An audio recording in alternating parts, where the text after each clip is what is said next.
कर्मण्येवाधिकारस्ते मां फलेषु कदाचन मां कर्म फल कर्म हेतुर्भोर्मा ते अस्त संगम। यानी कहने का मतलब है कि मानव को कर्म करने का अधिकार दिया हुआ है, अगर कर्म करेंगे ही नहीं तो मेरा होगा क्या? कोई न कोई कर्म बनेगा, चाहे सत्कर्म करें चाहे अधर्म करें, कर्म बनेगा। इसलिए अगर कर्म ही करना है तो गुरु महाराज ने कहा प्रथम ही धारो गुरु को ध्यान। और गुरु के शरण में जाते हैं तब तो मेरा उद्धार हो सकता है, कल्याण हो सकता है, नहीं तो यमराज का दरवाजा खुला हुआ है। तुलसीदास जी महाराज ने भी कहा, तुलसी साहब ने, दिल का हुजरा साफ कर जाना को आने के लिए, ध्यान गैरों का उठा उसको बैठाने के लिए। अगर वह कर्म को मिटाना है, कर्म को हटाना है, तो क्या करना पड़ेगा? सत्संग में आएंगे, पहले सही सही से सुनेंगे सावधान हो करके, तब तो मेरा कुछ कर्म कट सकता है। सुनेंगे समझेंगे तो कुछ करेंगे, और करेंगे तो निश्चित मेरा कर्म कटेगा। उपनिषदकार ने भी कहा यह पाप रूपी कर्म को काटने का एक ही उपाय है। क्या?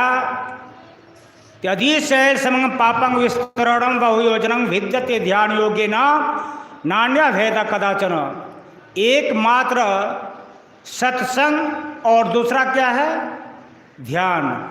इसी ध्यान के द्वारा ही हम उस पाप कर्म को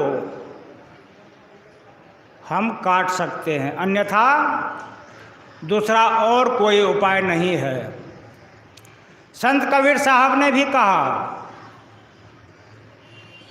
उन्होंने कहने की कृपा क्या, करम गति टारे नाही टरी। करम गति टारे नाही टरी, मुनि वशिष्ठ स्व पंडित ज्ञानी शोध के लगन धरी। यानी यह कर्म जो बन रहा है यह पूर्व से ही चलते आ रहा है, और उसे अगर काटना है, हटाना है, तो दूसरा एक मानव का शरीर छोड़ करके और दूसरा कोई उपाय नहीं है। किसी जोनि में चले जाएं, किसी भी शरीर में चले जाते हैं, कहीं भी वह काट नहीं सकता है।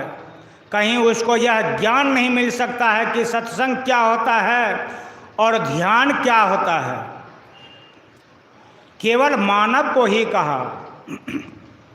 भगवान राम ने भी कहा, कहने की कृपा किया कि बड़े भाग मानुष तन पावा, असुर दुर्लभ सब ग्रंथ ही गावा।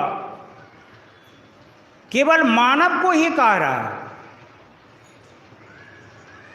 अगर सत्संग में हम आते हैं, सही से अगर उसको सुनते हैं, ठीक ठीक समझते हैं, तो कुछ हम कर पाएंगे, अन्यथा नहीं कर पाएंगे।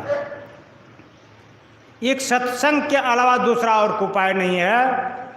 मंच पे बहुत सारे बाबा लोग हैं, उनसे विशेष रूप से आप लोग सुनेंगे तो अधिक आप लोग को लाभ होगा।